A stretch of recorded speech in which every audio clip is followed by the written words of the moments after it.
essa apresentação do subproduto 5 da matéria Exames Imunológicos, com o tema de HIV/AIDS, apresentado por Júlia Cesini, Lara Vieira e Marcos Ulig, professora Melissa Cordeiro. Ou síndrome da imunodeficiência humana adquirida é uma doença que enfraquece o sistema imunológico do corpo, deixando vulnerável a outras doenças. A AIDS é causada pelo vírus da imunodeficiência humana, com a sigla em inglês HIV. A transmissão do HIV e, por consequência, da AIDS ocorre das seguintes formas: sexo vaginal, anal e oral sem camisinha, uso de seringas por uma ou mais pessoas que estejam contaminadas com a doença, transfusão de sangue contaminado da mãe infectada para seu filho durante a gravidez, no parto e na amamentação, e instrumentos que furam ou cortam não esterilizados. Atualmente, 44% de todas as novas infecções por HIV ocorreram entre mulheres e meninas de todas as idades em 2023. Na África subsaariana, as mulheres e as meninas de todas as idades apresentaram 62% de novas infecções pelo HIV. Em todas as outras regiões geográficas, mais de 73% das novas infecções de HIV em 2023 ocorreram entre homens e rapazes. Em 2023, semanalmente 4.000 mulheres e adolescentes jovens com idades entre 15 a 24 anos foram infectadas pelo HIV em todo o mundo. Dessas infecções, 3.100 ocorreram na África subsaarina. Estima-se que 39,9 milhões de indivíduos em todo o planeta conviviam com HIV no ano de 2023.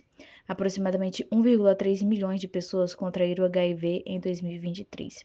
Cerca de 630 mil pessoas perderam a vida devido a complicações relacionadas à AIDS em 2023. Um total de 30,7 milhões de pessoas tinham acesso ao tratamento antirretroviral em 2023. Desde o surgimento da pandemia, 88,4 milhões de pessoas foram infectadas pelo HIV. Aproximadamente 42,3 milhões de pessoas morreram em decorrência de doenças associadas à AIDS desde o início da epidemia. Da doença, chamada infecção aguda, os primeiros sintomas são parecidos com o de uma gripe, com febre e mal-estar. Por isso, a maioria dos casos passa de ser percebida. A fase 2 é marcada pela forte interação entre as células de defesa e a constante e rápida multiplicação do vírus. Esse período pode durar muitos anos e é chamado de período assintomático. A fase sintomática inicial é caracterizada pela falta de redução dos linfócitos, ou sintomas mais comuns nessa fase são febre, diarreia, suores noturnos e emagrecimento. Possíveis complicações dessa doença são a baixa imunidade, que permite o aparecimento de doenças oportunistas, que recebem esse nome por se aproveitarem da fraqueza do organismo. Com isso, atinge-se o estágio mais avançado da doença da AIDS. Quem chega a essa fase, por não saber a sua infecção ou não seguir o tratamento indicado pela equipe de saúde, pode sofrer hepatites virais, tuberculose, pneumonia, toxoplasmose e alguns tipos de câncer. Diagnóstico da doença. A explicação do teste imunológico específico. O diagnóstico do HIV geralmente é feito por meio de testes imunológicos que detectam a presença de anticorpos contra o vírus e/ou antígenos virais no sangue ou outros fluidos corporais. Os testes mais comuns incluem testes rápidos, utilizam sangue ou fluido oral para detectar anticorpos ou antígenos do HIV. ELISA detecta anticorpos ou antígenos específicos do HIV. E teste confirmatório, usado para confirmar resultados positivos iniciais. B. Princípio de funcionamento do teste.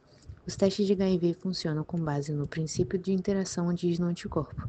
Antígeno-anticorpo combinados, quarta geração, detectam tanto anticorpos do HIV1 e HIV2 quanto o antígeno P24, que aparece precocemente na infecção. No ELISA, por exemplo, os antígenos do HIV são fixados em uma superfície e o soro do paciente é adicionado. Caso haja anticorpos específicos, ocorre a ligação, que é detectada por meio de uma reação enzimática colorimétrica.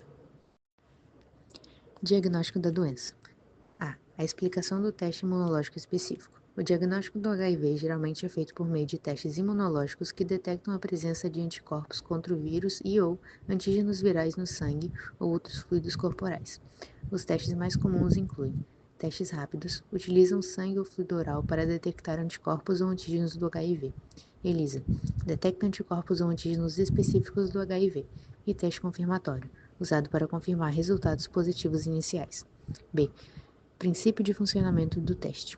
Os testes de HIV funcionam com base no princípio de interação antígeno-anticorpo. Antígeno, anticorpo combinados, quarta geração, detectam tanto anticorpos do HIV-1 e HIV-2 quanto o antígeno P24, que aparece precocemente na infecção. No ELISA, por exemplo, os antígenos do HIV são fixados em uma superfície e o soro do paciente é adicionado. Caso haja anticorpos específicos, ocorre a ligação, que é detectada por meio de uma reação enzimática colorimétrica. G. Interpretação dos resultados. Positivo, indica a presença de anticorpos e antígenos do HIV e necessidade de confirmação com outro teste. Negativo, ausência de marcadores, mas infecções recentes, período de análise imunológica, podem ser indetectáveis. Falso positivo, resultado positivo em um indivíduo não infectado, geralmente devido a reações cruzadas. Falso negativo, resultado negativo em indivíduo infectado, comum durante o período de janela imunológica ou em erros técnicos. O tratamento é feito através de uso de antivirais contra o HIV. Não existe cura para a AIDS, mas antirretrovirais podem retardar o progresso da doença e prevenir infecções secundárias e mais complicações. Para evitar a transmissão da AIDS, recomenda-se o uso de preservativos durante as relações sexuais.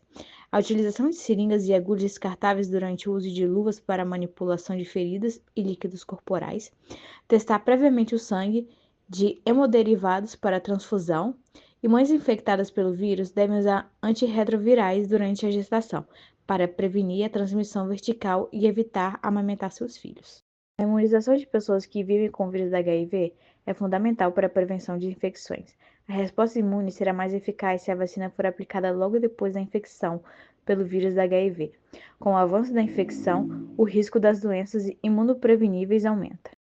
O HIV torna o corpo mais vulnerável a doenças, aumenta o risco de desenvolvimento de cânceres. As pessoas com HIV e AIDS podem sofrer assédio moral, exclusão social, agressão física e a perda de emprego. O medo da discriminação pode desencorajar as pessoas a revelar sua sorologia e adquirir o tratamento. Falta de serviços de prevenção, testagens e tratamentos eficazes que podem aumentar a exposição a situações de riscos.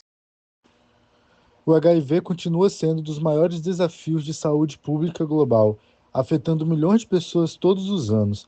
Embora os avanços da prevenção, no diagnóstico e no tratamento tenham melhorado significativamente a qualidade de vida dos indivíduos infectados, muitas regiões, especialmente na África subsaariana, ainda enfrentam desigualdade no acesso a cuidados e educação sobre o vírus. A epidemia destaca a necessidade de esforços contínuos para reduzir novas infecções, combater o estigma, expandir a terapia antirretroviral e promover a igualdade de gênero, que desempenha um papel crucial na proteção de mulheres e meninas.